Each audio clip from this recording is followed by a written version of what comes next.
العالمين والصلاة والسلام على سيد الأنبياء والمرسلين وعلى آله الطيبين الطاهرين إلى يوم الدين أما بعد فأعوذ بالله من الشيطان الرجيم بسم الله الرحمن الرحيم لئن شكرتم لأزيدنكم ولئن كفرتم إن عذابي لشديد قال النبي صلى الله عليه وسلم من لم يشكر الناس لم يشكر الله صدق الله العظيم وصدق رسوله النبي الكريم ونحن على ذلك لمن الشاهدين والشاکرین والحمد للہ رب العالمین۔ مہمان معظم مکرم ذو المجد والکرم حضرت مولانا عتیق احمد صاحب دامت برکاتہم اور آج کے اس پروگرام میں شریک ہونے والے ذو المجد والکرم عزت مآب عالی جناب حضرت اقدس مولانا مفتی ابو القاسم صاحب مدث اللہ العالی محتمم و شیخ الحدیث دارالعلوم دیوبند اور آج کے اس پروگرام کی صدارت کے فرائض انجام دینے والی شخصیت اس ادارے کو اپنی محنتوں سے اپنی دور اندیشی سے اپنی صلاحیتوں سے مضبوط و مستحکم بنا کر آگے تک پہنچانے والی ذات الحاج حضرت اقدس مولانا حافظ قاری مولوی مفتی شریف خان صاحب مدث اللہ العالی اور دیگر تمام ہی طلبہ اساتذہ دور دراز سے تشریف لانے والے میرے معزز مہمانان اعظام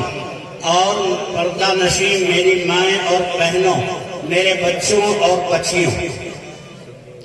آج سے 17 سال پہلے سن 2006 کے اندر جب اللہ کے ایک مخلص بندے نے راتوں کو مصلی پر بیٹھ کر اپنی آنکھوں سے آنسو بہا کر اپنی داڑھی مبارک کو تر کرنے والے، اپنے سینہ مبارک کو تر کرنے والے، اپنے مصلی کی جگہ کو تر کرنے والی شخصیت الحاج حضرت اقدس مولانا محمد شفیق خان صاحب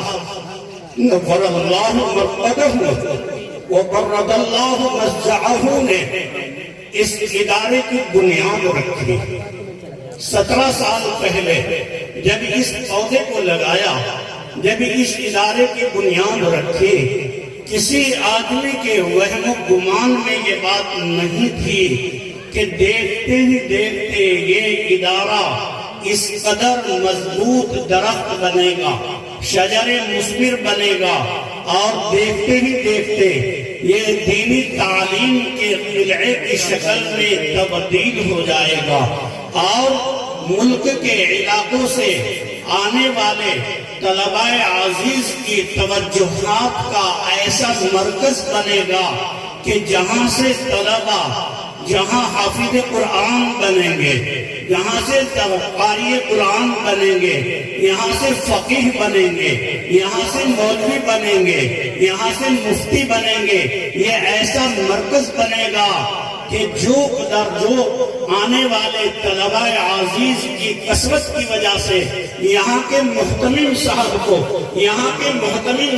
کے بھائی حضرت مولانا محمد انیس صاحب دامت برکاتہم اور قابل قدر مفتی ابو الکلام صاحب دامت برکاتہم اور حضرت بانی رحمت اللہ علیہ کے تمام جتنے بھی متعلقین نسبی ہیں سببی ہیں، ان تمام حضرات کو آنے والے طلباء کو اس قلت جگہ کی وجہ سے صرف 1000-2000 طلباء ہی کو داخلہ دینا پڑے گا اور میرے عزیز بچوں، اس دارالحدیث کے وسعت کے باوجود آنے والے طلباء عزیز کی کثرت کی وجہ سے ان حضرات کو مجبور ہونا پڑے گا کہ ہم دارالحدیث میں بخاری شریف کی کلاس میں صرف 600 بچوں کو داخلہ دے سکتے ہیں۔ ہمیں پتہ نہیں تھا، ان حضرات کو پتہ نہیں تھا کہ اللہ رب العزت اس ادارے کو اتنا قبول فرمائے گا۔ آخر یہ کیوں ہوا؟ یہ کیسے ہوا؟ یہ کیوں ہوا؟ یہ کیسے ہو گیا؟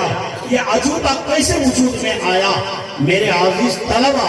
اساتذہ اعزام، معزز مہمانان کرام، میرے بھائیوں، میری بہنوں، جب کوئی بندہ اخلاص و للہیت، تقوی و طہارت، عنابت علی اللہ اور توکل علی اللہ،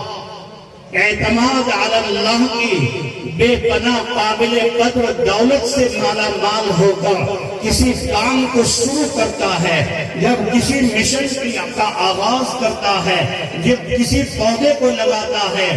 تو میرے بھائیوں اللہ رب العزت اس کو قبول کرتا ہے، اللہ اس میں برکتیں دیتا ہے، اللہ اس کی زندگی اور تا زندگی کو باقی رکھنے کے لیے، اسے ترقیات سے مالا مال کرنے کے لیے ایسا ذمہ دار منتخب کرتا ہے، ایسا عملہ اس کے لیے منتخب کرتا ہے کہ جن کی محنتوں سے، جن کی توجہات سے اللہ اس ادارے کو دن دونی رات چوگنی ترقیات عطا فرماتا ہے،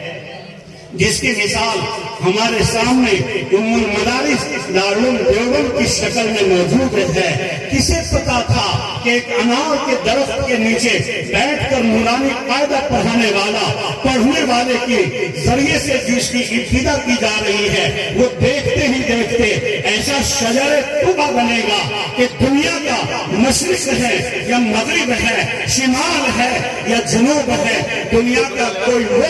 ملک کا کوئی شہر ایسا باقی نہیں رہے گا کہ جہاں اس شجر طوبہ کی شاخ نہیں جائے گی۔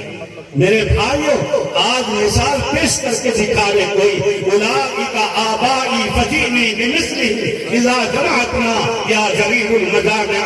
یہ ہے میرے اکابرین کی شان، یہ ہے ان کے تقوی اور طہارت کا نتیجہ، یہ ہے ان کی للہیت اخلاص کا یہ نتیجہ کہ آج الحمدللہ دارالعلوم کے فضلاء دنیا کے ہر کونے میں کام کر رہے ہیں، اللہ اور اس کے رسول کی تعلیمات کے لیے اپنی جان کی قربانی دینے کے لیے تیار ہیں، اپنے مال کی قربانی دینے کے لیے تیار ہیں۔ آج ہر طریقے سے انہوں نے دین کی خدمت کا بیڑا اٹھایا ہے، عقائد کے اعتبار سے دین میں میدان میں آئے ہیں، عمل کے اعتبار سے میدان میں ہیں، علم کے اعتبار سے میدان میں ہیں۔ کوئی محدث بنا ہے، کوئی مفسر بنا ہے، کوئی مقرر بنا ہے، کوئی محرر بنا ہے، کوئی میرے بھائیوں عقائدہ باطلہ کی سرکوبی کے لیے میدان میں کودا ہے۔ یہی دارالعلوم دیوبند ہے جس کی مثال ہمارے سامنے موجود ہے۔ ایسا ہی کچھ حال میرے عزیز بچوں، حاضرین مجلس، ایسا ہی کچھ حال اس دارالعلوم زکریا دیوبند کا تھا، ایسا ہی کچھ حال آپ کے محبوب ادارے دارالعلوم زکریا دیوبند کا بھی ہے کہ اس کے بانی نے جب یہ دیکھا، اے مولا کریم، اے اللہ، اے ارحم الراحمین، اے رب العالمین، دیوبند کے مغربی حصے میں تو دارالعلوم دیوبند ہے، دارالعلوم وقف ہے اور بہت سے مدارس وہاں پھیلے پڑے ہیں، اے میرے اللہ، سب کچھ ادھر ہی چلا گیا۔ یہ دیوبند کا کنارہ، ادھر کا مشرق والا کنارہ، اے اللہ، خالی پڑا ہوا ہے۔ اس علاقے میں، اس حصے میں آل رسول کی تعلیم نہیں ہوتی ہے، اس حصے میں بازار کا قرآن کریم کی تعلیم نہیں ہوتی ہے، اس حصے میں دیوبند کے اس علاقے میں اللہ کے رسول کے مہمانوں کی میزبانی نہیں ہوتی ہے، سب ادھر ہیں۔ وہ اللہ کا بندہ جو آج سیلم کے اندر ایک کچی سی قبر میں سویا ہوا ہے، اس بندے نے اللہ کے سامنے بیٹھے اور دستر اپنا پھیلایا، اپنی جھولی پھیلائی اور رو کر یہ کہا، اے میرے اللہ، تیرے توکل پہ، تیری مدد کی برکت کا سہارا لے کر یہ عاجز بندہ چاہتا ہے کہ دیوبند کے اس حصے میں بھی ایک ادارے کی بنیاد میں رکھوں۔ میرے پیارے بچوں، اس نے اخلاص کے ساتھ اللہ والوں کی موجودگی میں یہاں اس ادارے کی بنیاد رکھی ہے، جہاں سے آج ایک نہیں دو نہیں، میرے عزیز بچوں 17 سال کی عمر ہی کیا ہوتی ہے؟ 17 سال میں تو بچہ قریب البالغ ہو کر بالغ ہوتا ہے، کیا عمر ہے 17 سال کی؟ آج علاقے میں گھوم جاؤ، پھر جاؤ، نکل جاؤ آپ علاقے میں، انڈیا کے اندر چکر لگاؤ، شاید ہی 17 سال کی عمر میں 4000 سے زیادہ فضلہ امت کو دینے والا کوئی مدرسہ آپ کو نہیں مل سکے گا۔ یہ میرا علم ہے کہ اتنی جلدی علماء کو، امت کو اتنے حفاظ، اتنے قرہ، اتنے فضلہ دینے والا یہ ایک مثالی مدرسہ ہے، جس کی وجہ صرف اور صرف بانی رحمت اللہ علیہ کا اخلاص عظیم ہے۔ میرے بھائیوں، آپ نے کس انداز سے اللہ سے مانگا ہوگا؟ آج میرے عزیز بھائیوں، میرے محترم بھائیوں، دارالعلوم دیوبند کے ارد گرد رہنے والے مسلمان نوجوانوں، میرے بھائیوں، آپ کو یاد رکھنا چاہیے کہ آج آپ کا یہ دارالعلوم دیوبند امت کی ضرورت پوری کرتا ہے۔ یہاں سے بچے جہاں امام بن کے نکلتے ہیں، مؤذن بن کے نکلتے ہیں، یہاں سے حافظ قرآن بنتے ہیں، یہاں قاری قرآن بنتے ہیں، یہاں عالم دین بنتے ہیں، یہاں مفتیان کرام بنتے ہیں۔ ملک کے مختلف علاقوں میں جا کر یہ طلبہ وہ کام کر رہے ہیں جسے ہمیں دیکھ کر اللہ کا شکر ادا کرنا ضروری ہو جاتا ہے۔ ہمارے دلوں سے بے ارادہ بھی نکلتا ہے، اے اللہ اس بانی مبانی کی رحمت قبر مبارک میں کروڑوں رحمتیں نازل فرما، اے اللہ اس کے خاندانوں کو قبول فرما، اے اللہ اس کی اولاد کو قبول فرما، ان کی نسلوں کو قبول فرما، اور یہاں پڑھنے پڑھانے والوں کو، ان کے خاندانوں کو، ان کی نسلوں کو بھی قبول فرما۔ میرے عزیز بچوں، اکابرین نے یہ کہا ہے